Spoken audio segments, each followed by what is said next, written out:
नमस्ते, आप सभी को हंस की हमारी कथा परिचर्चा की इस नवीनतम प्रस्तुति में हार्दिक अभिनंदन आप सभी का। आवाज नहीं आ रही है मुझे। मेरी आवाज नहीं सुनाई दे रही? मैं आवाज नहीं सुन पा रहा हूँ। हेलो, मेरी आवाज नहीं आ रही? म्यूट है आप सबका। आदिति, मुझे आवाज हाँ, आ रही है। अब आ रही है, अब आ रही है, अब शुरू हो गई। अब हाँ, नमस्कार अदिति जी। नमस्कार आप सभी को नमस्कार। अरे फिर नहीं सुन पा रहा हूँ मैं। हेलो, फिर चली गई आवाज, क्या हुआ? उनको बोलना होगा क्या? नाजरीन अगर आप हैं तो जरा देखें सर का माइक। हेलो, अभी आई थी आवाज, लेकिन अब मैं दोबारा नहीं सुन पा रहा हूँ। आप सभी को आ रही है आवाज? हाँ, बिल्कुल आ रही है। अरे बीच में, हाँ भाई चलिए। अच्छा, तो ये हमारा ये जो संस्करण है इस बार का, जो हमने कहानियों पे बात करते हैं, तो ये अप्रैल अंक की हमारी एक कहानी है और जिस पे हम अभी बात करेंगे। और कहानी जैसे कि आप सब, हमने इस कहानी पे बात करने के लिए ना केवल हमारे पास इस कहानी के रचनाकार आनंद हर्षुल जी हैं, बल्कि हमारे समय के कई ख्यात कहानीकार और आलोचक भी हमारे साथ जुड़े हुए हैं। और कहानी जैसा कि हंस में छपी है और हंस का नाम ही है जन चेतना का प्रगतिशील मासिक, तो कहानी की जो दो विशेषताएं हैं वो इस कहानी हंस के साथ ही जुड़ा हुआ है कि कहानी कहीं ना कहीं प्रगतिशीलता का एक परिचायक है और कहीं ना कहीं जन चेतना का संवाहक है। तो हर्षुल जी की जो ये कहानी है, ये कहानी परिचर्चा के लिए चुनी ही इसलिए गई है कि इस कहानी में ये दोनों ही गुण हैं और ये कहानी हमारे आज के समय का जो यथार्थ है उसको किस तरीके से दिखलाती है, उसके ऊपर ही आज हम बात करेंगे। कहानी का नाम जेन जी का तोता है, जनरेशन जी, जिसको हम लोग आज जानते हैं कि वो एक ऐसी पीढ़ी है जो डिजिटल युग में सांसें ले रही है, जो सोशल मीडिया के ज़माने में अपने विचारों को तराश रही है। तो किस तरह से यह जनरेशन अपने आसपास की स्थितियों को देखती है, अपने परिवेश को देखती है, कहानी कहीं ना कहीं उसका ही एक माध्यम बनी है। तो आज हम इस परिचर्चा में हमारे साथ काफ़ी बड़े बड़े लोग जुड़े हुए हैं और ना केवल हमारे सामने प्रोफेसर रजनी दिसोदिया जी हैं, जो ना केवल हमारे समय की उभरती हुई आलोचिका हैं, बल्कि उन्होंने खुद ही बहुत अच्छी कहानी संग्रह भी लिखा है और उनकी कहानियों में समाज कई तरीके से दिखलाई पड़ता है। इसके साथ ही हमारे समय के प्रमुख आलोचक और स्वयं बहुत बड़े कहानीकार योगेंद्र आहूजा जी हैं। सर आपको आवाज़ आ रही है? अब आ रही है, हाँ अब आ रही है जी। तो योगेंद्र जी ने बहुत सारे कहानी संग्रह लिखे हैं और उनकी कहानियों ने एक नया विमर्श स्थापित किया है हिंदी में, और वो आज हमारे साथ इस कहानी पर बात करेंगे। और हमारे साथ दो ऐसे लोग भी हैं जिन्होंने कहानी के साथ साथ कई और चीज़ों में भी अपना नाम, अपना काम किया है। फ़हीम जी थिएटर और रंगमंच के काफ़ी बड़ी शख्सियत हैं और जिन्होंने अभी भी, इनकी एक कहानी जो है वह काफ़ी चर्चित रही, जिस कहानी का नाम था गंध तलाशते दरवेश का बयान। काफ़ी चर्चा में रही यह कहानी और हंस में ही छपी थी। दुर्गेश जी लखनऊ से हमारे साथ जुड़े हैं और अध्यापन की दुनिया में सक्रिय हैं, आलोचना की दुनिया में सक्रिय हैं और आज हम सब मिलकर आनंद हर्षुल जी की कहानी पे बात करेंगे, जो हमारे समय के उभरती हुई आवाज़ हैं। एक ऐसे सशक्त कथाकार जिनके 5 से अधिक कहानी संग्रह और कई उपन्यास आ चुके हैं। तो मैं हर्षुल जी की इस कहानी पर बात करने के लिए सबसे पहले फ़हीम को आमंत्रित करना चाहूँगी कि वो अपनी बात हमारे सामने रखें। शुक्रिया अदिति। बाकी सभी को नमस्कार मेरा। मैं कोई ऐसा ना कोई बड़ी शख्सियत हूँ और अनुभव संसार भी मेरा बहुत ही सीमित है और आप सब अग्रज हैं मेरे। 2 कहानियाँ केवल मैंने लिखी है, तो इस मायने भी मेरा अनुभव संसार कहानियों को लेकर बहुत सीमित है।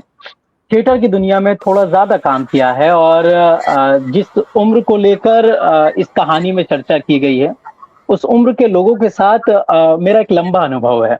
तो मैं इस लिहाज से इस कहानी पर बात करने के लिए थोड़ा बहुत खुद को सक्षम समझता हूँ। तो पहली बात अगर मैं इस लिहाज में कहूँ कि साहित्य की दुनिया में अभी जो कहानियाँ लिखी जा रही हैं, जिस तरह की कहानियों की हमें ज़रूरत है, उनमें ये कहानी अपना दर्जा पा चुकी है। इसके कई पक्ष हैं। पहला पक्ष तो यही कि ये आज के समय की कहानी है। हम जब बाकी कहानियों को देखते हैं तो उसमें जो लेखक होता है वो अपने बीते हुए कल को अपनी कहानियों का हिस्सा बनाता है, जबकि ये कहानी केवल आज और भविष्य पर बात कर रही है। दूसरी बात, इसमें उस जनरेशन की बात की गई है जिस जनरेशन को हम लोग देखते आ रहे हैं, जिससे कोई एक बड़ा जुड़ाव महसूस नहीं हो पाता। और तीसरा, जो पिछले साल नेपाल में जो एक बड़ी घटना हुई जेन ज़ी जनरेशन से जुड़ी हुई, उस पर एक बात इसमें कही गई है। अगर इन सब बातों को भी अगर हम थोड़ा बहुत देखें कि हाँ ये कहानी की विशेषता है, इसके अलावा जो सबसे प्रमुख बात इसमें है वो ये कि जो जेन ज़ी जनरेशन है उसकी कुछ खासियत पर इसमें ना बहुत ही मतलब गहराई से उसको उभारा गया है।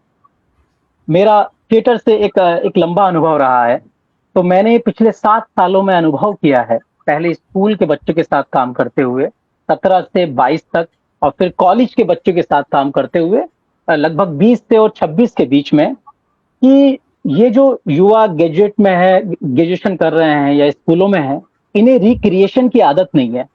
ये रिक्रिएशन में भरोसा नहीं रखते हैं। इन्हें अपना खुद का चाहिए होता है। ये क्रिएशन में इनका भरोसा रहा है, चाहे वो किसी भी तरह का हो, अपना होना चाहिए। तो इस कहानी में जो लड़की है, अगर आप गौर करेंगे कि वो अपनी नाक को लेकर परेशान है।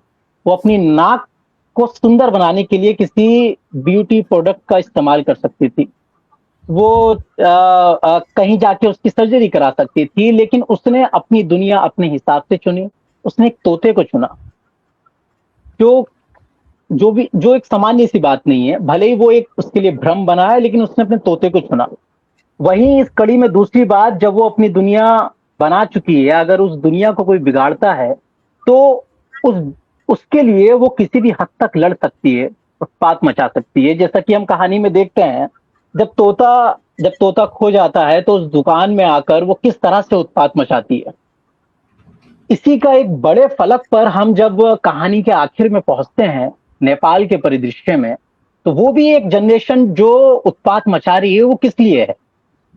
उसका भी सीधा रिश्ता कहीं ना कहीं वो संबंध, वो अंतर संबंध उसके एक क्रिएशन से जुड़ा हुआ है कि हमें अब अपनी दुनिया चाहिए, अपनी नई दुनिया चाहिए, क्योंकि तुम्हारी दुनिया में रहते रहते हम ऊब चुके हैं, या फिर वो संभाल नहीं पा रही, या फिर तुम हमें संभाल नहीं पा रहे। और फिर उसके लिए वो मारने के लिए भी तैयार हैं, मरने के लिए भी तैयार हैं, और कितना बड़ा हंगामा खड़ा कर सकते हैं, वो इस कहानी में एक बड़े फलक पर एक छोटी घटना, एक लड़की के जरिए, और फिर एक बड़े आंदोलन के रूप में इस कहानी में दिखलाया गया है। तो ये जो कहानी का पक्ष है, दोनों रूप में, ये बहुत ही सुंदर तरीके से मेरे मतलब आखिर में आकर जो हिट किया, उसका ये एक बड़ा पहलू है। इसमें एक बात बस मुझे लास्ट में आखिरी, कि जब कहानी अंत हो रही होती है, वहां पर जब तोता कहीं कहीं देशों, कहीं कहीं आंदोलन से गुजर कर वापस आ जाता है, और लड़की बहुत संतुष्ट हो जाती है कि चलो 1 महीने के बाद सही तोता मेरे पास आएगा। आखिर में आकर जब कहानी में ये वाक्य आता है कि लड़की उस दुकानदार के मालिक से माफी मांगनी चाहिए थी, और वो इस बारे में सोचती भी नहीं है क्योंकि वो एक जेनजी लड़की है। तो वहां मुझे ये थोड़ा सा लगा कि शायद ये अधिकतर जो जनरेशन है उसके बारे में बात नहीं कही गई है। अगर कही गई है सबके बारे में कि वो उत्पात मचाने के बाद अपनी दुनिया के लिए वो माफी नहीं मांगती है, तो मुझे वो लाइन अखर गई और जिससे मैं सहमत नहीं हो पाया। बाकी इसका जो पूरा कहानी कहने का तरीका जो मेरे लिए खुद एक अनुभव प्रक्रिया रही है सीखने के लिए, कहानी लिखने के लिए, उससे मैं एक पाठक के तौर पे पूरी तरह से जुड़ा। और इसके जो दोनों बिंदु थे, जो क्रिएशन वाली बात है, वो मुझे इस कहानी में वो नजर आई। मैं बस अपनी यही बात रखना चाहता था। बहुत बहुत शुक्रिया फ़हीम। आपने एक बात जो कही क्रिएशन की, वो आपने बिल्कुल सही कही कि आज की जो ये जनरेशन जी है, ये कुछ भी पुराना इसे स्वीकार नहीं है, वो कुछ नया करना चाहती है ना। वो विध्वंस भी हो सकता है और वो निर्माण भी हो सकता है, लेकिन वो कुछ नया करना चाहती है। और अंतिम वाक्य से सहमत मैं भी नहीं हूँ। मुझे भी लगता है कि ये काफ़ी जनरलाइजेशन है, ये सबके बारे में नहीं कहा जा सकता, कोई एक ऐसा कर सकता है। हालांकि हम हर्षल जी से बताएंगे कि उन्होंने ये वाक्य लिखते वक्त क्या सोचा था। और अब मैं प्रोफेसर रजनी मैम से कहूँगी कि वो इस कहानी को लेकर के उनके क्या विचार हैं, उनकी क्या टिप्पणियाँ हैं, वो हमारे साथ साझा करें। मैं अपनी बात रखूं इससे पहले मैं सबसे पहले आनंद हर्षल जी को बहुत बधाई देना चाहती हूँ इस कहानी के लिए, और हंस का बहुत धन्यवाद व्यक्त करना चाहती हूँ कि इस बहाने मैंने ये कहानी पढ़ी। हालांकि इस कहानी की एक समीक्षा राकेश बिहारी जी ने लिखी और वो भी छपी थी, तो मेरे पास वो भी पहुंची, लेकिन उसको पढ़कर भी दिमाग में था कि इस कहानी को पढ़ा जाए। तो जब हंस का ये प्रस्ताव आया तो ये तो फिर लाजमी था कि ये कहानी पढ़नी थी। और सचमुच में जो फ़हीम कह रहे थे, ये कहानी सचमुच में उस दुनिया को हिट करती है, उस दुनिया को हमारे सामने लेकर आती है जो दुनिया हमारे सामने है, तो लेकिन शायद जिसको हम बहुत बात करने लायक नहीं समझते। और कहीं ना कहीं मुझे इस कहानी में ये भाव दिखाई भी दिया। सबसे पहली बात जो मैं इस कहानी के बारे में कहना चाहती हूँ, क्योंकि मैं कहानी पढ़ती हूँ, पढ़ाती हूँ, तो सबसे पहली चीज जो किसी कहानी में होनी चाहिए, कहानी को पठनीय होना चाहिए। तो कहानी सचमुच में एक पठनीय कहानी है, जो परंपरागत कहानी कहने के जो ढंग हैं उनका आधुनिकता के साथ जो सुंदर संगम करती है, वो बेजोड़ है, बड़ा मजेदार है। हम सब जानते हैं कि कथा कहानियों में तोते का प्रयोग बहुत शिद्दत से होता रहा है। हमने जायसी के यहाँ देखा, पद्मावती की जो खूबसूरती का बयान करने वाला, मतलब वहां भी तोता है जो देश विदेश की खबरें रखता है, जिसे ज्ञान है कि पूरी दुनिया में कहाँ क्या अच्छा हो रहा है ना। हम हजारी प्रसाद द्विवेदी के उपन्यास अनामदास का पोथा में देखते हैं कि वहां भी एक तोता है। तो हमारे परंपरागत समाज ने कहानी कहने के ढंग में यह ढंग बहुत पुराने समय से इख्तियार किया हुआ है, जिसको हर्षुल जी यहाँ इस कहानी में लेकर आते हैं। और उस तोते का इस्तेमाल वो पुराने तरीके से भी होता है, क्योंकि तोता जो है वो तमाम देश विदेश में क्या हो रहा है, नेपाल का जिक्र जो कि फ़हीम ने किया, जिस पर सबसे ज्यादा ये कहानी जिसके बारे में बात करती है। इसके अलावा भी अन्य अन्य देशों में जेनजीज जो है, किस तरह से उनके रिएक्शन आ रहे हैं, वो किस तरह से अपने समय और समाज के प्रति उनकी प्रतिक्रिया है, तो उन सभी को बताने वाला यहाँ भी तोता है। लेकिन इसके अलावा भी इस तोते का इस कहानी में जो नया रूप है, वो रूप यह है कि ये तोता असल में वो जो डिजिटल दुनिया है, जो वो वर्चुअल दुनिया है ना, जिसे आजकल हम ट्विटर का नाम हम सब लोगों ने सुना होगा, है ना। तो ये जो नई वर्चुअल दुनिया है, इस दुनिया के उस टूल के रूप में भी ये तोता जो है हमारे यहाँ मौजूद है। हम देखते हैं कि कहानी में जब वो लड़की लगभग 14-15 साल की है, 14-15 साल की वह लड़की जब अपने स्कूल से निकल रही है तो उसे बहुत सारे लोग, एक बंदा व्यक्ति है जो तोते बेच रहा है, वह उनसे तोता देखती है, बड़ा तोता खरीदने का उसको शायद पैसा नहीं है, वो छोटा तोता लेकर आती है। तो ऐसा लगता है कि जैसे ये जो दुनिया है, ये जो लड़की है 10-12-15 साल की उम्र में इसके हाथ में मोबाइल आ जाता है। अब जब मोबाइल आ जाता है तो फिर उसकी दुनिया कैसे बदलती है। तो मोबाइल के द्वारा ये जो डिजिटल दुनिया है, ये जो इंस्टाग्राम की दुनिया है, ये जो फेसबुक की दुनिया है, ये दुनिया फिर कैसे उस जनरेशन को, उस लड़की को, उसके मानस को बना रही है ना। हम ये देख रहे हैं कि ये दुनिया जो भी कुछ हमें दे रही है, इस जनरेशन को दे रही है, एक्चुअली क्या है, वो सब भाषा में तो कन्वर्ट हो गया है,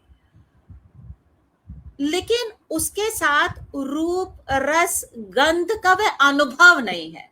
तो ऐसा लगता है कि बहुत कुछ उनको मिल तो रहा है, उनका दिमाग तो प्रभावित हो रहा है, लेकिन उनका अनुभव संसार उस तरह से नहीं गढ़ा जा रहा है, बुना जा रहा है, बन रहा है।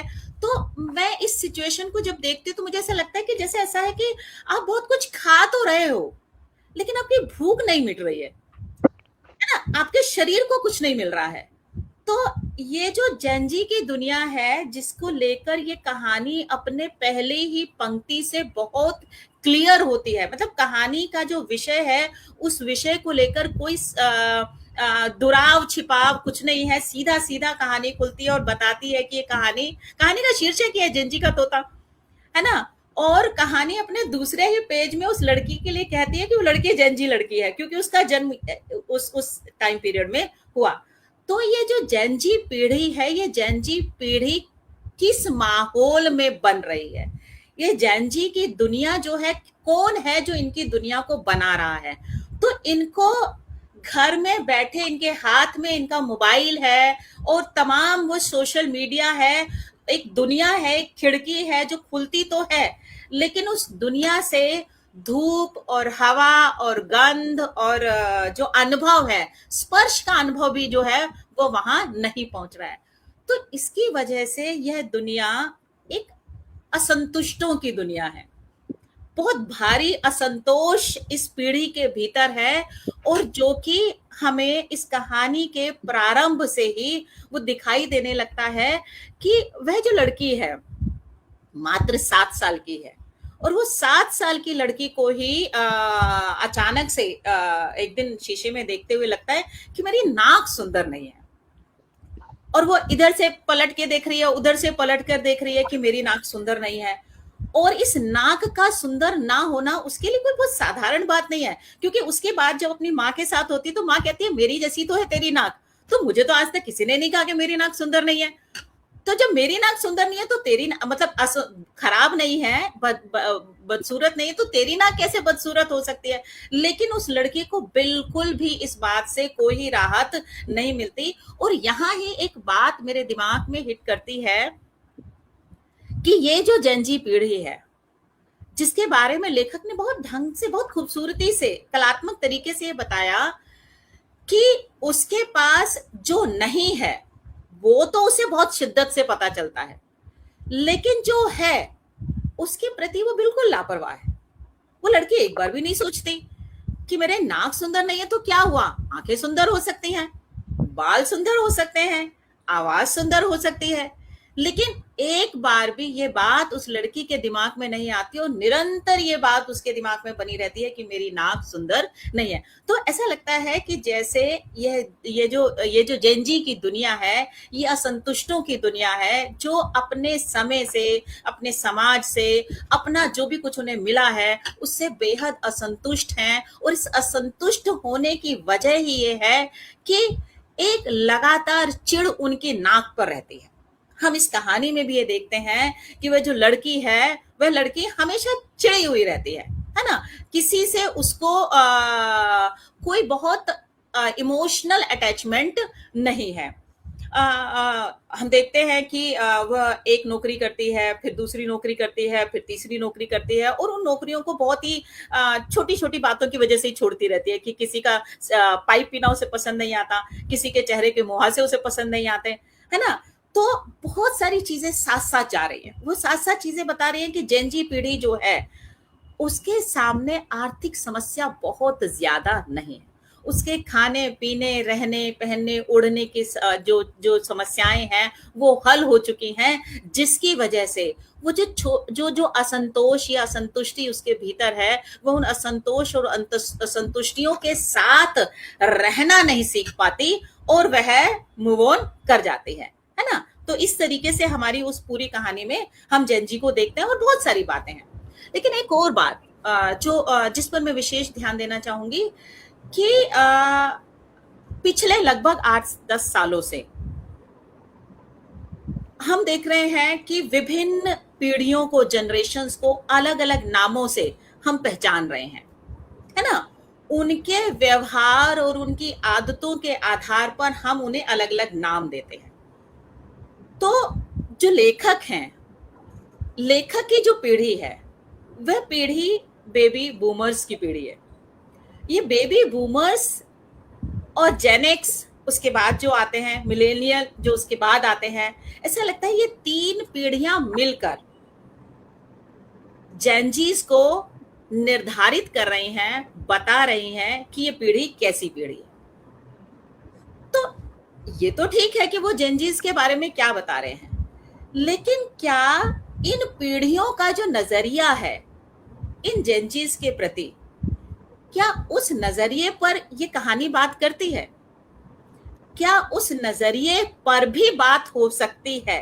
ये कहानी ऐसा कोई स्पेस या ऐसा कोई मौका देती है? तो मुझे लगता है कि नहीं। ये कहानी जो है, जो 3 पीढ़ियां हैं, जो जेनजीज से पहले की पीढ़ियां हैं, वे पीढ़ियां अपनी व्यवस्था को, अपने आदर्श को, घर परिवार समाज में रहने खाने वगैरह वगैरह के जो ढंग है, वो उसकी जो भी एक स्ट्रक्चर है, वह स्ट्रक्चर फाइनल है और उस स्ट्रक्चर में कोई बदलाव वो नहीं देखते हैं। और जैसे उनकी सारी समस्या है कि ये जेनजीज जो है उस स्ट्रक्चर में फिट हो जाए, और ये जो पीढ़ी है ये उस स्ट्रक्चर में फिट नहीं हो रही है। और यही एक बहुत बड़ा जनरेशन गैप की तरह हमारे समय में उभर कर आ रहा है। हम जैसे कि जिस आखिरी जो सेंटेंस है जिस पर अदिति का भी ध्यान गया और फहीम का भी ध्यान गया, कि लेखक ने कहा कि तोते के मिलने के बाद ये होना चाहिए था कि वो लड़की उस दुकानदार से माफी मांगती कि अब तो उसका तोता उसे मिल गया, लेकिन उसने माफी नहीं मांगी, उसने कोई सहानुभूति या कुछ भी व्यक्त नहीं किया, क्योंकि वो जेनजी लड़की थी, है ना। तो जेनजी जो है वे अपनी पिछली पीढ़ी से असंतुष्ट हैं। वे अपनी पिछली पीढ़ी का दबाव अपने ऊपर इतना ज्यादा महसूस करते हैं कि वो एक अजीब तरह की कश्मकश में फंसे हुए लोग हैं। जिसे शेक्सपियर के यहाँ है ना, टू बी और नॉट टू बी, जिसे वो वाला संकट है इस पीढ़ी के सामने कि एक तरफ ये पीढ़ी वो है जो डिजिटली तैयार हुई है, मतलब डिजिटल दुनिया ने उसको गढ़ा है, उसके मानस को गढ़ा है।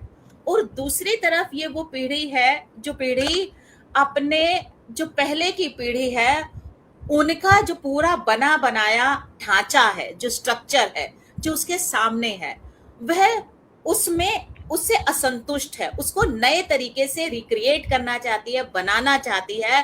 पर क्योंकि ये डिजिटली क्रिएटेड जनरेशन है, तो कहीं ना कहीं अपने भीतर वह साहस भी नहीं पाती, अपने भीतर उसको वह भरोसा भी नहीं है कि हाँ वो ऐसा कर भी सकती है। तो इन दो पार्टों के बीच में, जैसे मैंने कहा था ना, टू बी और नॉट टू बी के बीच में फंसी हुई सी ये नजर आती है। इसीलिए मुझे ऐसा लगता है कि ये पीढ़ी जो है लगातार एक दबाव के बीच में, जो अपने से भाग भी रही है, जो जो जो जो जो एनवायरनमेंट उसे मिल रहा है उसे पसंद भी कर रही है और नापसंद भी कर रही है। याद कीजिए, जब वो पहली बार वो तोता जब खरीदने के लिए जाती तो उसका लगता है सारे तोतों के पिंजरे को खोल देना चाहिए और फिर सब जगह हरा हरा हो जाएगा। लेकिन बाद में वो खुद ही सोचती है कि नहीं, तोते को पिंजरे में ही रहने देना चाहिए। तो ये दोनों तरह की बातें उसके दिमाग में आ रही हैं। और इसके बाद जो हाँ, हम यहाँ और से भी बात करके हम दोबारा इस प्रश्न पर आएंगे, दोबारा हम बात करेंगे कहानी पे। अच्छा ठीक है, अभी तक मेरी बात और आपकी बात में मुझे जो अच्छी बात, जो एक जरूरी बात लगी वो ये है कि असंतुष्टों की दुनिया है ये। और वाकई जेनजी की दुनिया असंतुष्टों की ही दुनिया है। वो किसी भी अपने ना निर्णय से संतुष्ट होते हैं और उन्हें बार बार असर्शन चाहिए होता है। लड़की को सुंदर है ये तोते के मुंह से सुनना है, वो बोलेगा सुंदर है तभी वो सुंदर है, तभी वो मानेगी कि मैं सुंदर हूँ, तभी वो मानेगी। सर खुद में कॉन्फिडेंस नहीं है। तो सर अभी मैं चाहती हूँ कि हमारे दुर्गेश जी हमसे थोड़ी बात करें कहानी के ऊपर, उनकी क्या राय है, वो क्या सोचते हैं। जी शुक्रिया। मेरी आवाज़ क्या स्पष्ट है? मेरी आवाज़ पहुंच रही है आप तक की? जी हाँ, पहुंच रही है। तो मैं बड़ा अनौपचारिक रूप से बात रखूंगा, क्योंकि डॉक्टर रजनी ने बहुत लगभग सब चीज़ें बता दी हैं और मैं सोच रहा हूँ कि मैं अब बोलूँ क्या। एक संकट ये है मेरे सामने, और फ़हीम साहब ने भी बहुत अच्छी बात रखी है इसमें। तो मैं बड़ा अनौपचारिक रूप से रखूँगा कि ये आनंद साहब ने जो कहानी लिखी है, हाल फिलहाल तो मैंने बहुत दिन से कोई कहानी पढ़ी नहीं थी, तो आपने, हंस ने जब ये कहानी मुझे भेजी तो शुरुआत के पन्ने पढ़ के फिर मैं रुक गया। भाई ये जो सब हम सब लोग जो उस नाक पे रुके हुए हैं ना, चल रहा अच्छा मेरा डिस्टर्ब मत।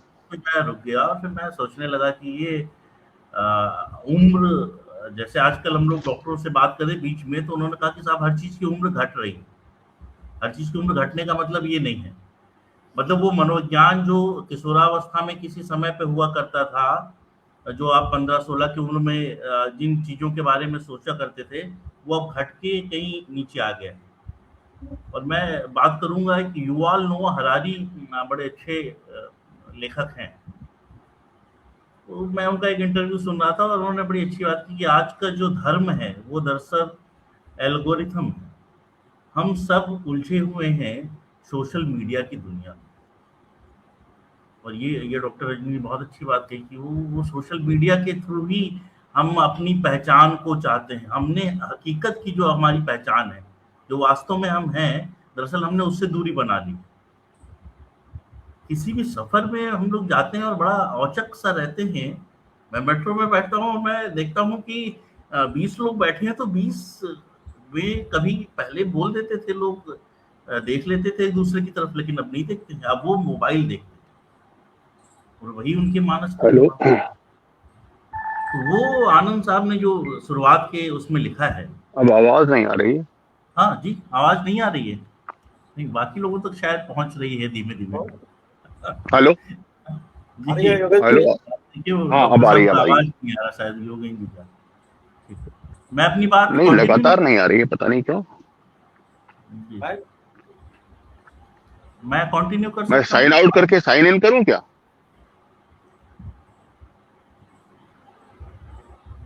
सर एक बार आप फिर से लॉग आउट करके लॉग इन कीजिए। नहीं, ये तो आपकी आवाज क्लियर सुनाई दी मुझे। अच्छा दुर्गेश जी आप बात कीजिए। हाँ, मैं कंटिन्यू। हाँ दुर्गेश जी आप बात। जी प्लीज।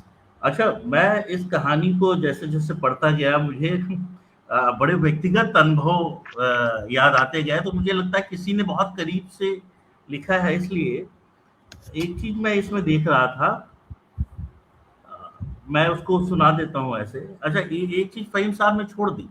फ़हीम साहब, आपको आखिरी की बात खराब लगी, लेकिन बीच में आनंद जी ने एक बड़ी गंभीर जिक्र किया है कि वो जो नेपाल में जल रही है, जहाँ पे महिलाओं को जलाया जा रहा है, उसके प्रति उस लड़की के मन में कोई किसी प्रकार का भाव, तोते के मन में, माफ करिए, तोते के मन में किसी प्रकार का भाव नहीं उत्पन्न हो रहा है। ये जो भावहीनता आ रही है इस जनरेशन में, इस चीज को शायद आपने, वो आखिरी वाले का दुख आपका ठीक बात है। दरअसल ये पीढ़ी जो है, इसके अंदर विचारों की जो गहनता है, हम लोगों ने बहुत सारे आंदोलनों को बढ़ते हुए देखा है, बहुत सारे आंदोलनकारियों को बहुत करीब से समझने की कोशिश करी है, और वो विचारों को कैसे समाज में ढालने की कोशिश करते हैं, ये भी देखा है कि कैसे हमारे विचार लोगों तक पहुंचे। और मोबाइल ने क्या किया है, उसने चीजों को सेकंडों में तब्दील किया है, जिसे समझने में पुरानी पीढ़ियों को लंबा समय लगा, उसको इस मोबाइल की दुनिया ने क्या किया, सेकंडों में। मैंने तो एक बार भाषा पे बोलते हुए कहा था कि जब सोशल मीडिया शुरू हुआ था, फेसबुक, तो उसमें एक लाइक आता था, एक लाइक का बटन याद होगा आपको, ब्लू कलर का लाइक का बटन आता था, थंब का। तो वो भाव कैसे बदलते थे कि किसी की मृत्यु पे भी उसमें, चूंकि सब लोग अपना व्यक्तिगत जीवन भी सोशल मीडिया पे डाल रहे हैं, वो अपने आप को दिखाना चाहते हैं, एक्सपोज करना चाहते हैं पूरी तरीके से, कहीं जा रहे हैं, कहीं भी कुछ भी, तो उसमें लाइक आता था। सोशल मीडिया ने कहा कि आप हमसे छूटे नहीं, इसलिए उन्होंने उसको 6 सिंबल में तब्दील किया। अब आप देखिए, लाइक ही नहीं आता है, उसमें उदासी का भी चिन्ह आता है, उसमें हृदय से हम आपकी बात पसंद करें इसका भी चिन्ह आता है। तो ये सारी चीजें सोशल मीडिया ने अपने आकर्षण के लिए जोड़ी तो बात है, और उससे प्रभाव निश्चित तौर पे लोगों का बढ़ा है, और उन्होंने मानवीय संबंधों के बीच एक दूरी पैदा करी। वो उलझन उस लड़की के जीवन में दिख रही है, पर कुछ तो पुरानी पीढ़ियों का भी दोष है।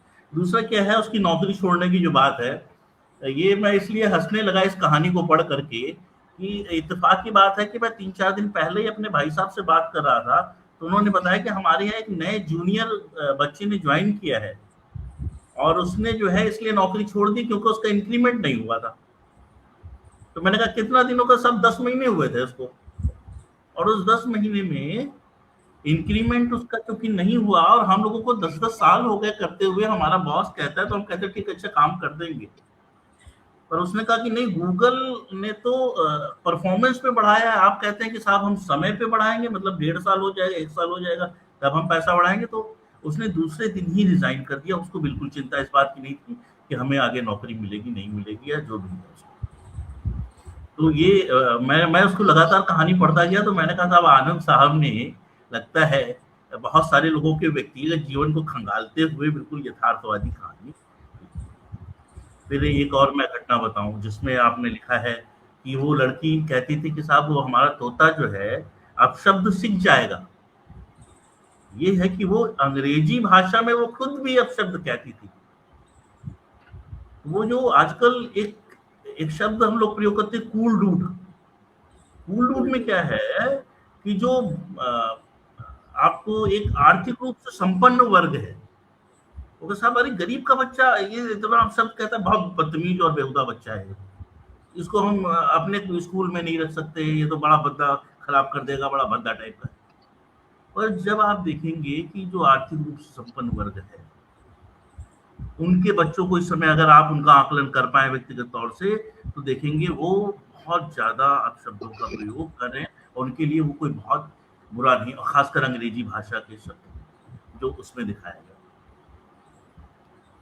तो ये निश्चित तौर पर ये कहानी जैसे जैसे धीरे धीरे बढ़ती गई, मैं उसका एक एक पैरा बाद में जो कि उसका आकर्षण बढ़ता गया, और उसमें यही बात है कि उस लड़की की अधीरता जो जेनजी की अधीरता है, और उनकी उग्रता किसी दिशा में नहीं है। भले हमें लगे, इस बात से आप हो सकता है बहुत लोग इत्तेफाक ना भी रखते, उन्हें लगता हो कि नहीं हाँ नेपाल में बड़ा बदलाव हुआ, हम आप ये सोच सकते हैं, पर ये आंदोलन कोई जरूरी नहीं है कि वहाँ की जेनजी के हो सकता है अंतर्राष्ट्रीय स्तर पे बहुत सारे हम सभी जानते हैं, बहुत सारे षड्यंत्र, बहुत सारे दबाव का काम रहता है। हाँ, एक बात मैं और बीच में कहना छोड़ गया कि जो 3 नौकरी उस लड़की ने छोड़ी है, तो मेरे भाई साहब ने एक बात और बताई थी, मैं बताऊं आनंद साहब आपको, कि उन्होंने कॉर्पोरेट के लिए चैलेंज हो गया है चंजी, वो जो कॉर्पोरेट लोगों को बंधुआ मजदूरी करा देता था, जो बहुत अपने हिसाब से चीजों को नियंत्रित करता था कॉर्पोरेट, उस कॉर्पोरेट के लिए निश्चित तौर पे उन्होंने कहा जेन जी चैलेंज है,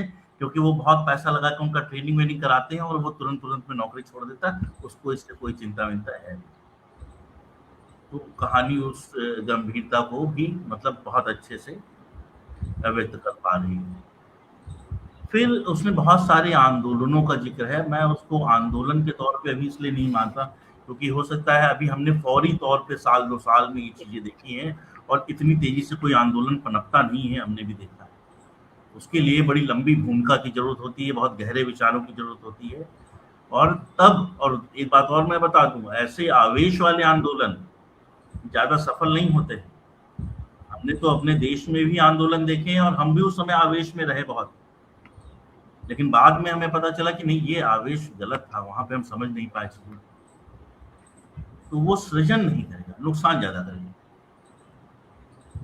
या तो आप उतनी गहरी पैठ लेके बैठे। तो कुल मिला के मैं सिर्फ इतना कहूंगा कि आपने एक बहुत बेहतर कहानी जो मौजूद है वर्तमान समय की, जो पीढ़ी अभी जो धीरे धीरे जा रही है, अब अल्फा आ रही और खतरनाक।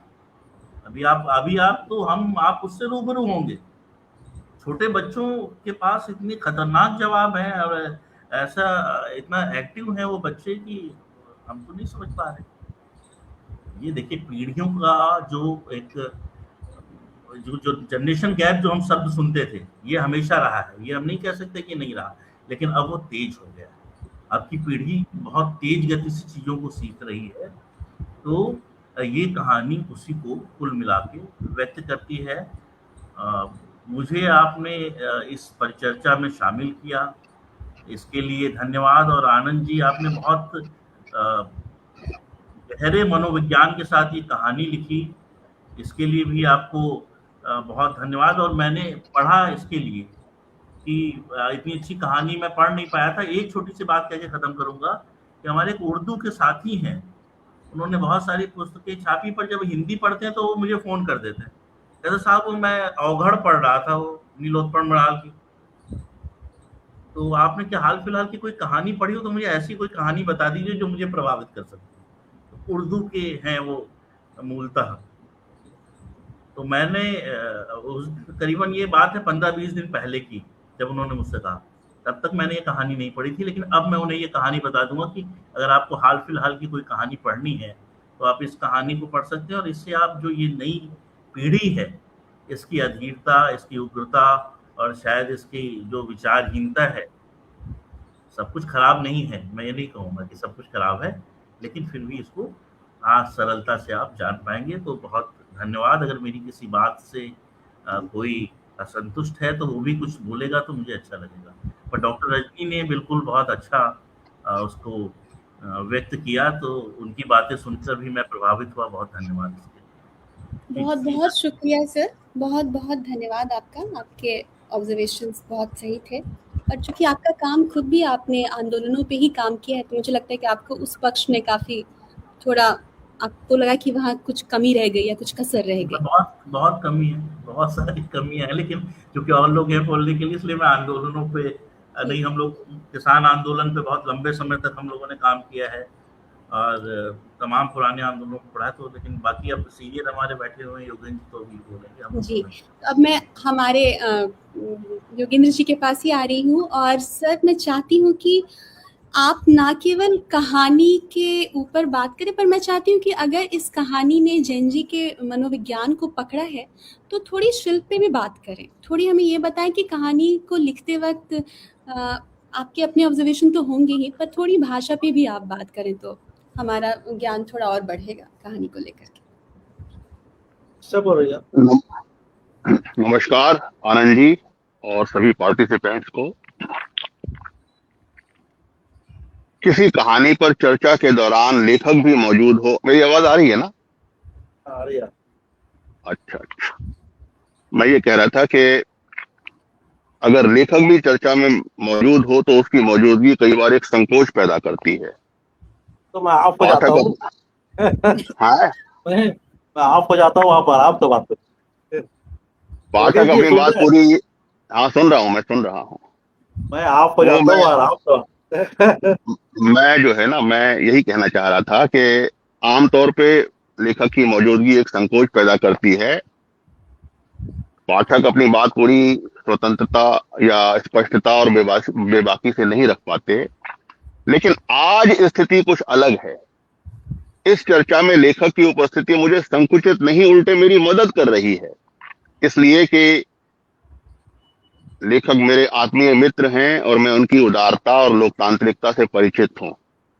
मैं जानता हूं कि वे थोड़ी अलग या प्रतिकूल राय या असहमति को सहजता से स्वीकार करते हैं, बल्कि उसे वेलकम करते हैं। इस समय हिंदी में हमारी बौद्धिक दुनिया जैसे दो अतियों में बट गई है। एक छोर पर हम देखते हैं सिर्फ तारीफें, वाहवाहियां और मुबारकबाद, और दूसरे छोर पर सिर्फ ट्रोलिंग और आक्रमण। दोस्तों के बीच तीखी या प्रतिकूल टिप्पणियों से बचा जाता है। इससे एक किस्म का सर्वानुमतिवाद पैदा होता है, जहां सब कुछ स्वीकार्य हो जाता है और असहमति और आलोचना दोनों को खामोशी से जलावतन कर दिया जाता है। तो ऐसे माहौल में फिर जल्दी ही विचार भी हमसे विदाई ले लेता है। असली बौद्धिक संवाद, जो सार्थक सृजन और सार्थक आलोचना दोनों के लिए जरूरी है, वो संजीदगी, तीक्ष्णता और खुलेपन की मांग करता है। इस बात को आनंद जी खुद जानते और मानते हैं, इसलिए उनकी मौजूदगी मुझे संकोच नहीं, ताकत और भरोसा दे रही है कि मेरी स्पष्टता को उसी खुलेपन के साथ ग्रहण किया जाएगा जिसके बिना कोई भी संवाद जीवंत नहीं हो सकता।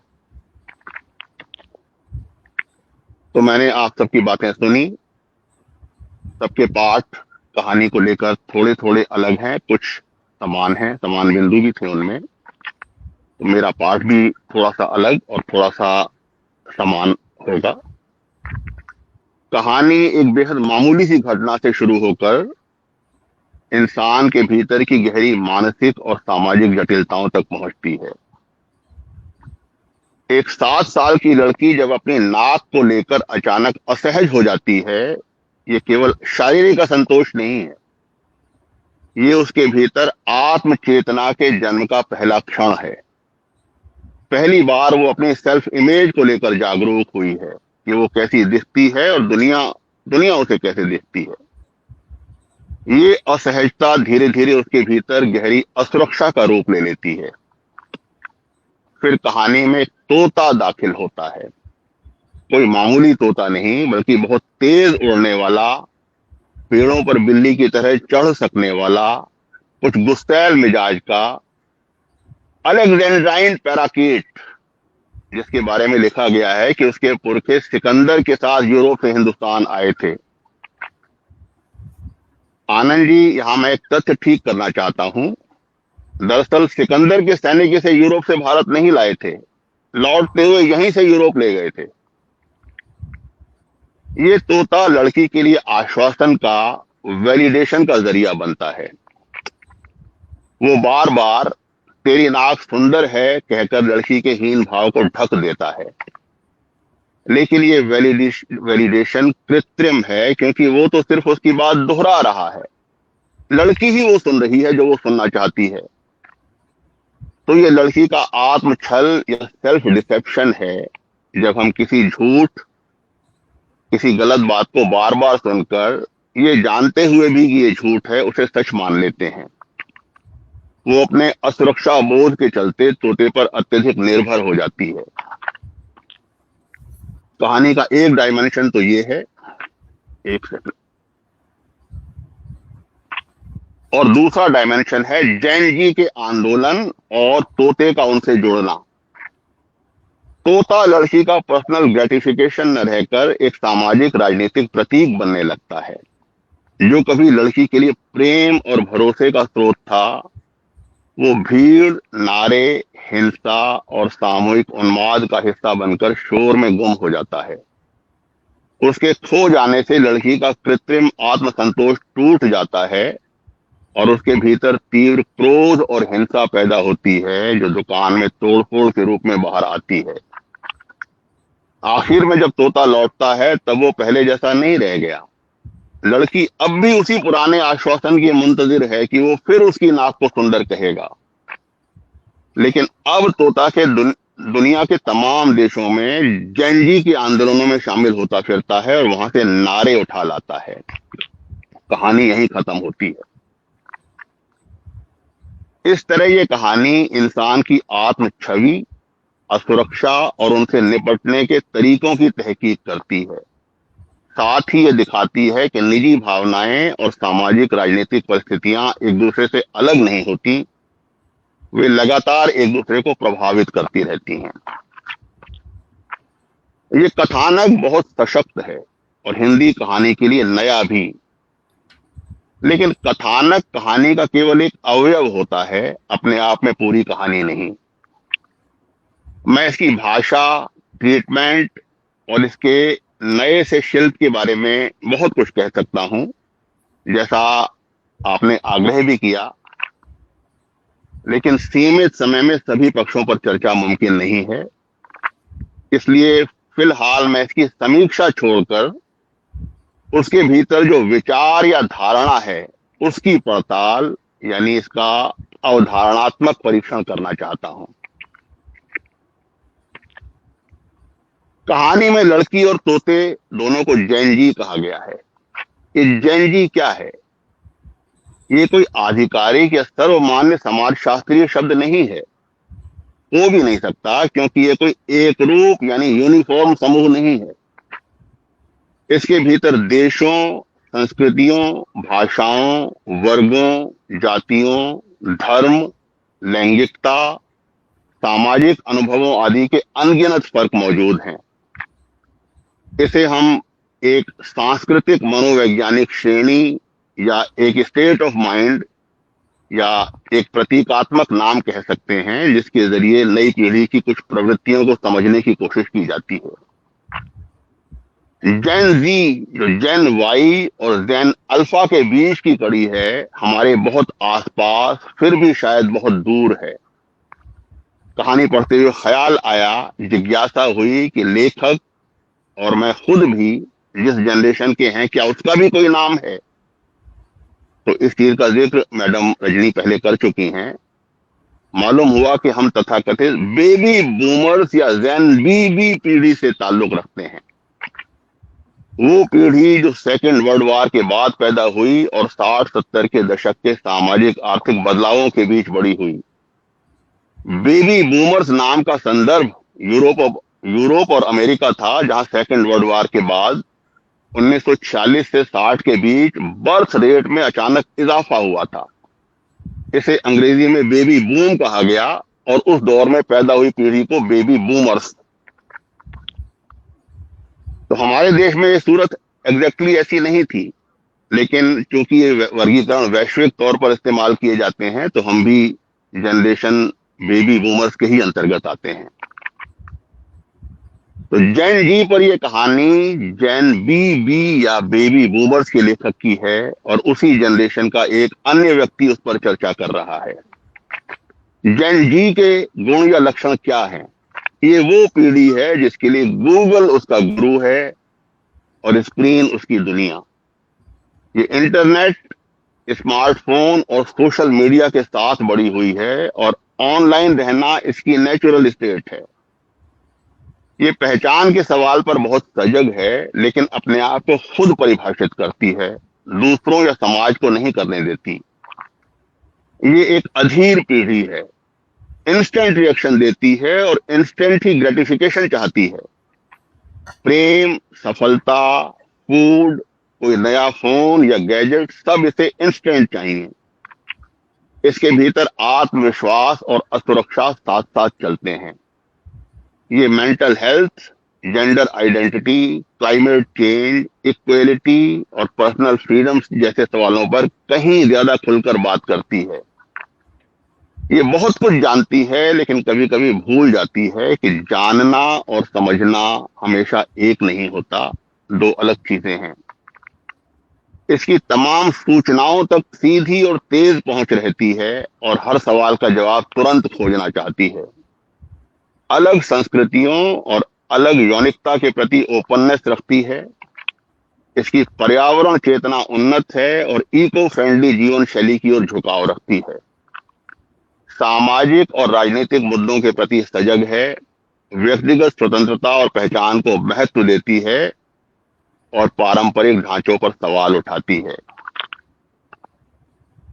तो मेरे मन में सवाल पैदा हुआ, क्या कहानी की ये लड़की वाकई जेन की नुमाइंदा है?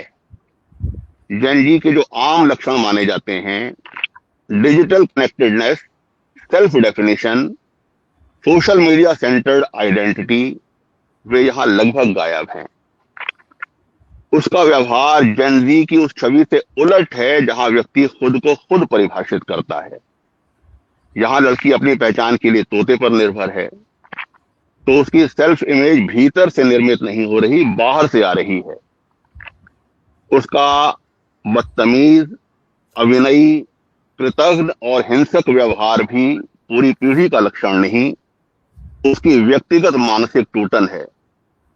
लेकिन कहानी का असर ऐसा बनता है मानो पूरी जेन को आक्रामक, अशिष्ट, हिंसक और दिशाहीन कहा जा रहा हो। मेरी नजर में कहानी की सीमा ये है कि ये जेन को बाहर से देखती है, उसके बाहरी बर्ताव, जल्दबाज प्रतिक्रियाओं और उसके अराजक रूपों के आधार पर, और उसी से एक छवि बना लेती है। वो उसके भीतर की दुनिया में दाखिल नहीं होती। वह क्यों का विश्लेषण नहीं करती कि उसकी बेचैनियों और असुरक्षाओं की जड़ें कहाँ हैं, उसके सामाजिक दबाव क्या हैं, उसके ख्वाब और टूटने कैसी हैं। वो सिर्फ उसे बाहर से देखकर निर्णय देती है, बिना उसके भीतर को खोले, भीतर की झलक दिखाए। कहानी जेन के बारे में है और जेन का जो खास लक्षण है, यानी गूगल और डिजिटल सूचनाओं पर उसकी निर्भरता, वो जैसे इस कहानी में भी चला आया है। कहानी कई जगहों पर खबरों और सूचनाओं से बुनी हुई महसूस होती है। अलेक्जेंड्राइन नस्ल के तोते या नेपाली सत्ता परिवर्तन या दूसरे मुल्कों के आंदोलनों से जुड़े ब्यौरे सीधे अखबारों या नेट से आए लगते हैं। इसमें कोई ऐतराज की बात नहीं, क्योंकि कोई अफसाना निगार हर वाकये का चश्मदीद बनने दुनिया भर में तो जा नहीं सकता। लेकिन कथा में सूचनाओं को महज सूचना न रहकर तजुर्बे और एहसास में ढलना होता है। असंतोष ये है कि जेन के साथ भी वही अखबाराती दूरी कायम है। उसके बारे में भी जानकारी जैसे खबरों या गूगल से हासिल की गई है। लेखक उसके बाहरी व्यवहार को देखता है, मगर उनके भीतर उतरने की कोशिश नहीं दिखती। एक लेखक अपने किरदारों के अंतर मन में उतरता है। सर, क्या इंटरनेट आवाज आ रही है आप सबको? हाँ, आ रही है। तो मैं बात जारी रखूं? जी सर। हेलो सर का मेरी आवाज, ये इंटरनेट, मुझे लगता है कनेक्शन उनका। मेरा नहीं, सर की आवाज बराबर आ रही है। हाँ, मैं आ, आ रही है आवाज? जी सर। मेरी आवाज नहीं आ रही? तो मैं जी दोबारा सर, फिर एंटर करता हूँ। मुझे योगेंद्र जी की आवाज नहीं आ रही है। अच्छा, मुझे आ रही है, बाकी सब लोग को भी नहीं आ रही मेरी आवाज? आ रही है सर, कंटिन्यू करें। अच्छा, तो मैं ये कह रहा था कि मेरा असंतोष इस कहानी से ये है कि जेन के साथ भी वही अखबाराती दूरी जो है कायम है।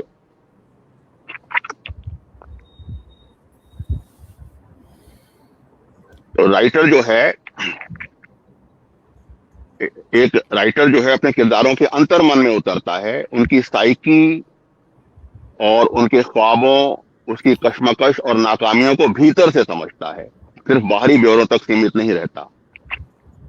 कहानी का लहजा जेन के प्रति एम्पैथेटिक होने के बजाय आलोचनात्मक और इल्जाम लगाता हुआ सा है। इसकी वजह यही है कि कहानी में उनके अंतर तक पहुंचने की कोशिश नहीं की गई। जेन को जेन बी की निगाह से देखा गया है, एक ऐसी निगाह जिसमें 3 पीढ़ियों का फासला मौजूद है। कहानी उस फासले को समझने या कम करने की कोशिश नहीं करती। मेरा मानना है और निजी अनुभव भी कि जेन हमारी तुलना में कहीं ज्यादा जटिल, ज्यादा सजग और कई मायनों में ज्यादा गहरी पीढ़ी है। उसका अधीर, अराजक और जल्दबाज रूप तो सिर्फ उसकी ऊपरी या बाहरी सतह है। उसके भीतर जो संवेदनात्मक और बौद्धिक गहराइयां और संभावनाएं मौजूद हैं, उनकी झलक या तस्वुर कहानी में नहीं मिलता। इसलिए एक बड़े और नए विषय को छूते हुए भी कहानी असर में कुछ छोटी रह जाती है। उसमें कहीं ज्यादा गहराई, विस्तार और अंतर्दृष्टि की संभावना मौजूद थी। जैन जी को जैन बीबी के एक राइटर ने जैन बीबी की ही पुरानी और रूढ़ निगाह से, बहुत दूर से, बहुत ऊपर से और बहुत बाहर से देखा है। जबकि अब तो जैन अल्फा भी बड़ी हो चुकी है और 2025 से जैन बीटा का दौर शुरू हो चुका है। उनकी चेतना और मनोविज्ञान और भी अलग होंगे। कहानी पढ़ने के बाद मेरे भीतर यही कसक बाकी रही कि काश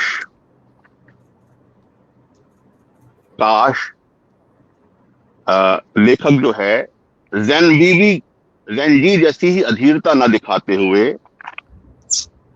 थोड़ा सा रुक कर, ठहर कर उसके अंतर में उतरता, उसके भीतर के खजानों और रोशनियों की झलक दिखाता। तब मुमकिन ही नहीं, बहुत संभाव्य था कि उनकी चमक से हम सबकी आंखें चौंधी आ जाती। तब यह कहानी सचमुच एक बड़ी कहानी होती।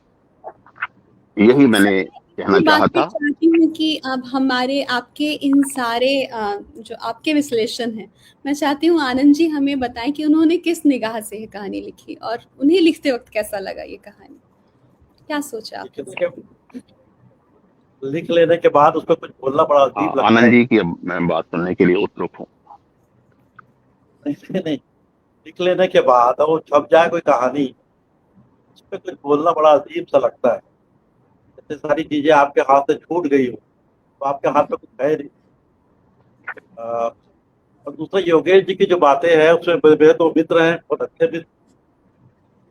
ये हमेशा ये लगता है मेरे साथ भी है, जब मैं किसी भी कहानी पढ़ता हूँ मैं, मुझे लगता है कि अगर मैं इसको लिखा होता तो कैसे। तो योगेश जी का जो पूरा बोलना है मुझे उसी तरह लग रहा था कि जैसे योगेश जी उसे लिखते तो कैसे।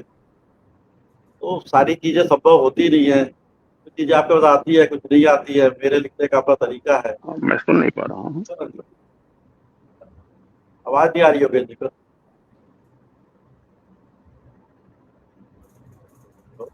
मैं बोलूँ ना? हाँ सर, आप बोलते रहें। सर हमें ज्वाइन कर लेंगे, आप अपनी बात करते रहें। मेरे ख्याल से कुछ पूछना चाहे तो मुझसे पूछ लीजिए, वैसे बोलने में बहुत कमजोर आदमी हूँ। तो कुछ ऐसा लगे कि कुछ जिज्ञासा तो पूछ लीजिए मुझसे। सर मुझे एक तो मैं तो जिज्ञासा थी। मुझे एक जिज्ञासा थी, आपकी कहानी जो मैंने पढ़ी, तो वो जो वाकया है जहाँ लड़की बार बार तोते से पूछती है कि मेरी नाक कैसी है, मेरी नाक कैसी, मुझे लगा कि एक जो जर्मन परिकथा है snow white and seven dwarf, उसमें भी यही कहानी है कि वो जो उसमें भी कहीं ना कहीं ये एक है कि उसे, वो जो रानी है, जो उसे ये आकर्षण शीशे से चाहिए होता है, वो एक मिरर है, वो एक मैजिकल मिरर है, वो मिरर उसे बताता है कि हाँ तुम सुंदर हो। तो मुझे लगा कि ये संवेदना आपने एक छोटी बच्ची में दिखाया, तो कहीं वो परिकथा वाली ही बात तो नहीं थी इसमें भी? नहीं, उस परिकथा मैं तो पढ़ा नहीं मैंने वो परिकथा। और इस तरह की परिकथाएं जो होती है हमारे जीवन से जुड़ी होती है, पैदा भी तो वहीं से होती है। और मुझे कभी भी ये लगता नहीं है कि जो परिकथाएं हैं हमारे साथ शामिल नहीं है। यथार्थ को लेकर मेरा जो ट्रीटमेंट है वो जादू के साथ साथ चलता है। मुझे लगता है जीवन में जादू होना ही चाहिए। या मैं जो सोच रहा हूँ अगर वो घट जाए तो कितना अच्छा है, ये मुझे हमेशा लगता है। जैसे मैं कई बार सोचता हूँ कि मैं अपने पूर्वज को याद करूँ, जो हम मनाते हैं पितृपक्ष, तो पूर्वज को याद करो, पूर्वज आके उपस्थित हो जाए मेरे सामने, कितना अच्छा रहेगा। ये सोचने की तरीका है। तो लड़कियों के भीतर, अपने भीतर एक सौंदर्य का बोध होता है कि वो लगे कि वो सुंदर है। किसके भीतर भी होता है, पुरुषों के भीतर भी होता है, उसको लगता है कि वो सुंदर दिखे। तो लड़की जो उसे से पूछना चाहिए, उसके दिमाग पे आ गया है कि मेरी नाक सुंदर है नाक के कारण, तो वो तोते से पूछ रही है। तो ये परिकथा जैसी बात आप जो बोल रही है तो रहते ही है। और भी जिन्हें सर से पूछना हो कुछ, आप सब भी अपने बात या अपना कोई फाइनल रिमार्क, अब हम समापन ही एक तरह से कर रहे हैं, हमारे पास अब वक्त कम है, तो आनंद जी, 3 लोगों ने असहमति जताई आपके बिल्कुल अंतिम वाले भाग पे, जी जी। जो जिसमें लड़की ने माफी नहीं मांगी है, उस वाले भाग में। एक तो वो विषय, और तीसरा मैं जहाँ तक सोच पाता हूँ, नहीं, मुझे तो अभी मैं तो इस बीच एक हमले का शिकार भी हुआ। इस तरह से हमला, माने इस तरह सोचिए सोशल मीडिया में, कि जी, मैंने बोल दिया कि हमारे भीतर जो सम्मान था अपनी पीढ़ी को लेके, वो सम्मान इधर के लेखकों में नहीं है। तो कुछ लेखक नाराज हो गए, मुझे गाली गलौज करने लगे। तो ये तो मैं महसूस करता हूँ कि हमारे भीतर जो सम्मान था योगेंद्र और मेरे पीढ़ी के भीतर अपने अपने से बड़े लेखकों को लेके, कि अगर वो कुछ हमको कुछ बोलते होते थे और वो हम उनसे असहमत होते तो भी उसको इतना ध्यान से सुनते थे कि जैसे कोई बड़ा आप तो वचन बोल रहे हो, भले बाद में असहमति दिखाते थे। ये सम्मान हमारे भीतर था, आज ये सम्मान है। जब मैं ये बात कर रहा हूँ, ये मिलेनियम वाले जो पीढ़ी है, वो जो लेखक उनकी बात कर रहा हूँ, जो मेरे साथ उन्होंने किया, कि बाद की जो पीढ़ी आती है, जैन जी तो किस तरह से अपने माँ बाप का सम्मान नहीं कर पाते हो, कि किसको किस तरह से आप लेंगे। मेरे आसपास जैन जी पीढ़ी के बहुत बच्चे हैं, किस तरह से बदतमीजी से अपने माँ से बात कर रहे, बाप से बात कर रहे, तो उसको किस तरह ग्लोरीफाई करे, ये मुझे समझ में नहीं आता। देखिए, अपने जिसने आपको पैदा किया है, जिसने आपको, हमारे एक पूरी जीवन धारा है हिंदू संस्कृति की या हमारी संस्कृति की, तो हम अपने माँ बाप का, अपने बड़े बुजुर्ग का सबका इज्जत करते हैं। हम अपने पड़ोसी को चाचा मामा बोलते हैं, हम ये नहीं बोलते अंकल आंटी जो दूसरे लोग बोलते हैं। जो मैं जैन जी की पीढ़ी जो मैं आकलित करूंगा, अपने समाज की पीढ़ी का आकलन नहीं किया। मुझे लगता है वो पीढ़ी अपने से बड़ों का कोई सम्मान नहीं करती। वो पीढ़ी जो आंदोलन कर रही है, उसकी भी कोई दिशा उस तरह की नहीं है, क्योंकि अब मान लीजिए उसका आंदोलन अपना भी माने, तो जो भी वो तेजवा में वो करती है। लेकिन नेपाल में क्या हुआ, वो नया उन्हीं की पीढ़ी का वो आया है प्रधानमंत्री, उन्होंने उन्हीं को बैन कर दिया। जैन जी पीढ़ी को उसने आंदोलन से बैन कर सकता है। ये तो हो ही रहा है, उनकी कोई दिशा नहीं है उनके पास, ऐसा मुझे लगा। जो व्यक्तिगत मेरा मामला है, मुझे लगता था कि वो लड़की जो है, चाहे जैन या किसी पीढ़ी की हो, तो दुकानदार ने कोई जबरदस्ती तो रखा नहीं था खुद तोते को, उनकी सहायता कर रहा था। वो दुकानदार का आपने सामान तोड़ दिया, उसे पुलिस पे रिपोर्ट नहीं लिखाया, कुछ नहीं किया। अब मैं आपको बताऊं, ये सच्ची घटना है, तो मैंने उठाया इस कहानी। तो मुझे बड़ा खराब लगा कि ये दुकानदार बेचारा सीधा साधा आदमी है, उसको आप तो जाके वो माफी तक नहीं मांगी। वो चाहता तो उसकी रिपोर्ट लिखा सकता था लड़की की पुलिस पे, कि आप दुकान का तोड़ फोड़ की लड़की अंदर हो जाती, तो नहीं किया। दुकानदार ज्यादा बेहतर है उससे। तो हम एक पीढ़ी से दूसरी पीढ़ी का जो फर्क जो दिखाई देता है, वो यही फर्क है। जैन जी पीढ़ी जो है, वो अपने से पुरानी पीढ़ी का कोई सम्मान नहीं करती, बहुत सेल्फ सेंटर्ड पीढ़ी है। ये मैं मानता हूँ, जरूरी नहीं कि बाकी लोग माने, लेकिन ये मानते हुए ये कहानी लिखी। अच्छा, एक और विषय बस आखिरी खत्म कर रहे हैं, बस टाइम है क्या? जी जी बताइए। बस एक कंक्लूडिंग रिमार्क जैसा कुछ दे हाँ। दीजिए। नहीं, एक छोटा सा सवाल मैं भी करना चाहूंगा इसके बाद। अच्छा, प्लीज। बस 1 मिनट दे दीजिएगा। हाँ, तो आप कहिए अपनी बात, इसके बाद कहूंगा मैं। दुर्गेश जी हाँ, कहें। जैसे आपने कहा ना कि बहुत सारे आंदोलनों को उस तोते ने बहुत जल्दी, आपने एक पैरा में समेट दिया है, कई बहुत सारे देशों के आंदोलनों को। नहीं, वो असल में उन आंदोलनों को मैं गंभीरता से ले ही नहीं रहा था। मैं तो, मुझे लगा था, मैंने तो उदाहरण की कहानी में सारे आंदोलन को उसका लिखा भी नहीं जा सकता, कहानी इशारा करती है। और मैं सोचता हूँ कि कहानी को इशारा ही करना चाहिए, कोई निबंध तो है नहीं। कहानी अगर नेपाल का पूरा बता दे रही है, तो बाकी आंदोलन चाहे ईरान में हो, चाहे कहीं और हो, वो रेखांकित उसी तरह से कर लेती है। वो आंदोलन गंभीर आंदोलन नहीं है। ये जो आपने कहा, वो मैं जी जी। तो आनंद जी, गंभीर आंदोलन है। योगेंद्र जी एक छोटी सी बात बीच में कहना चाहूंगी। हालांकि योगेंद्र सर का जो वक्तव्य था सचमुच में अद्भुत था, और बहुत सारी चीजें जो मुझे लगता है मैं कहना चाह भी रही थी और मेरे दिमाग में भी थी, तो उन्होंने वो कही, तो मुझे बहुत अच्छा लगा कि वो बातें निकल कर आ गई सामने। आनंद सर, मैं ना आपसे सिर्फ एक सवाल है मेरा कि यूं आपने जो कहानी में जेंजीज को जिस तरह से डिपिक्ट किया है, वो पूरी तरह से सही है। क्योंकि जैसा कि दुर्गेश जी भी कह रहे थे, ये हमारा अनुभव है। मैं तो 2 जेंजी बच्चों की माँ हूँ, और मैं लगातार वो तमाम चीजें उनके भीतर देखती हूँ। मेरी बेटी ने एनबीटी की नौकरी सिर्फ इसलिए छोड़ दी क्योंकि वहां उससे एक किताब एडिट करवाई गई और उसका पैसा नहीं मिला, तो उसने उसे छोड़ दिया कि मैं नहीं करूंगी इसे। तो वो बात है, लेकिन क्या है वो तो है कहानी में, किस तरह से वो पीढ़ी है वो तो है कहानी में, लेकिन वह सब क्यों है, आखिर यह पीढ़ी ऐसे रिएक्शन क्यों दे रही है, आखिर उसके भीतर क्या क्या अभाव, क्या असंतोष, और उस अभाव और उस संतोष के कारण क्या है। जैसे कि आपने खुद कहा अभी कि ये आपने ये घटना हुई कि जिस तरह से उस दुकानदार ने उस तोते को रखा और एक तरह से एहसान ही किया, लेकिन फिर भी उस लड़की का जो व्यवहार रहा, जो दुकानदार का अपना बेटा भी है, जिसके लिए दुकानदार ने वो दुकान खोली है, वो भी पिता को उस दुकान के हिल्ले लगाकर वह गलियों में घूम रहा है। क्या क्या छटपटाहट है, क्या चीज है उन लोगों के भीतर जो उन्हें भटका रही है। तो आपको नहीं लगता कि ये एक कहानीकार के रूप में आपको इस दिशा में भी सोचना चाहिए था और उसको कुछ जगह देनी चाहिए थी? हो सकता है मुझसे छूट गया हुआ, मुझे मेरे दिमाग में